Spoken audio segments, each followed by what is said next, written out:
Hi folks, welcome to Patrick Parson Workshop, and Jimmy and I sincerely thank you for watching. This week we're going to look at some of our past projects that we worked on before we had our YouTube channel. Woodworking and projects is something that we have a passion for and that we love, and hopefully that comes across in our videos. Let's start in the home office, which is a dining room that we've converted into a home office. We used a couple different shades of brown paint and a rag technique to get the effect that you see there on the wall. A few years ago, we started collecting antique apothecary bottles and jars. We found this old display cabinet at an antique store, and then we added some lighting to the display cabinet by drilling some holes back behind the shelves so you couldn't see the wires, and then placing very small Christmas lights back behind the bottles on each shelf. All we did to the cabinet was clean it up just a little bit and add the lighting.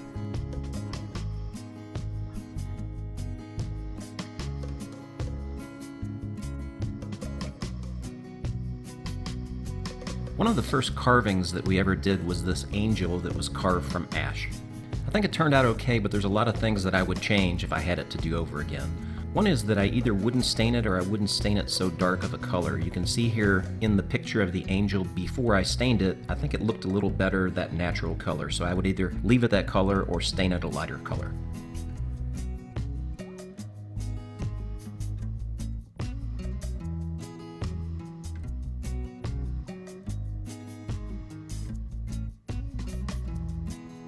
This is a drawing that I did in pencil early last year of my mom. And here's the drawing in some of the earlier stages.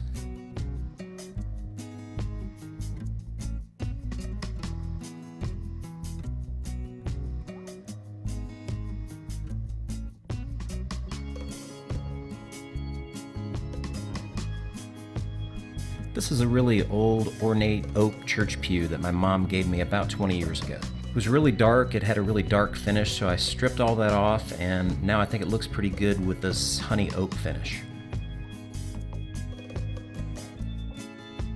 We found a really neat old blanket chest at an estate sale, and we really enjoy rescuing things like that. When you think about the past life that chest must have had, how it was in the home of a family, and the fact that it was made back in the 30s or 40s, and thinking about that time frame and what's happened between now and then just makes it really neat.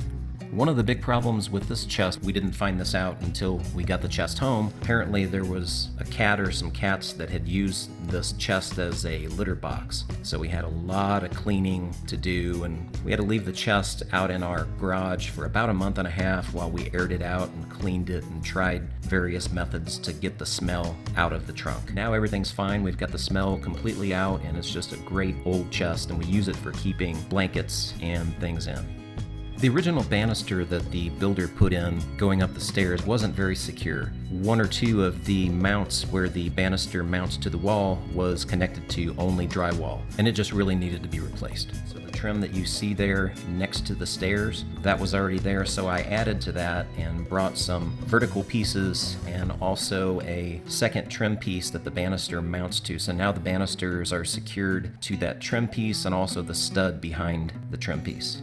Our family room over the garage is kind of a catch-all room. We've got a lot of collections. We collect old toys, beer coasters, and just anything that we see out that we think is cool. This backstop for the dartboard gives us a place to put some of the beer coasters. We've been to the House of Blues in Orlando at Downtown Disney a couple times, and we really love it. If you haven't been there, I would recommend it. The atmosphere is really cool, relaxed. The artwork is really neat, just a lot of hand-painted, primitive type things that, kind of remind you of down south, Louisiana, Mississippi, down in the Delta area where blues really lives. So I fell in love with the artwork and the style of everything in there, and I really wanted to do a project where I could bring that out and try my hand at that and see if I could try to recreate that.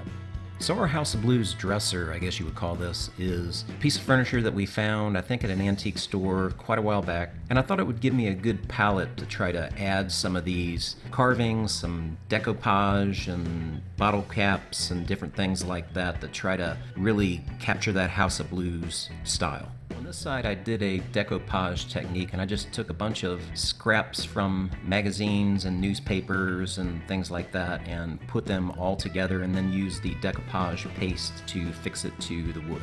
So I cut some different pieces of scrap wood there to make the guitar, and I attached the bottle caps using construction adhesive. And I used the construction adhesive to glue the picks around each of the knob poles. And on this side, I just took my cues from some of the pictures that I showed you earlier from House of Blues and just did kind of a primitive painting of a guy singing the blues.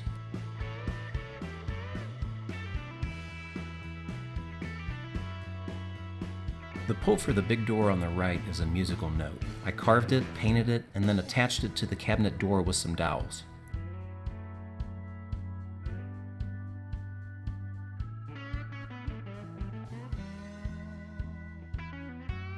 The pull on the cabinet in the upper left on that door is a guitar case. And I carved that guitar case, and you can see some of the details there. You can see the latches.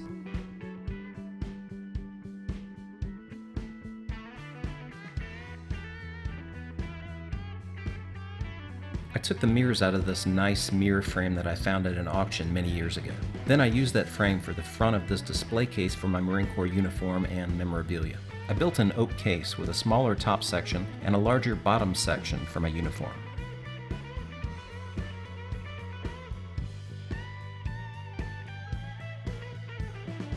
This is an oil painting I did many years ago of an angel, and it hangs on the wall in our bathroom. I found this coffee table at an estate sale for $5. It was in terrible shape. It had been left out in the weather, and no one at the estate sale was the least bit interested in this. I saw that the table had wrought iron legs and thought, at a minimum, I can use those legs for something.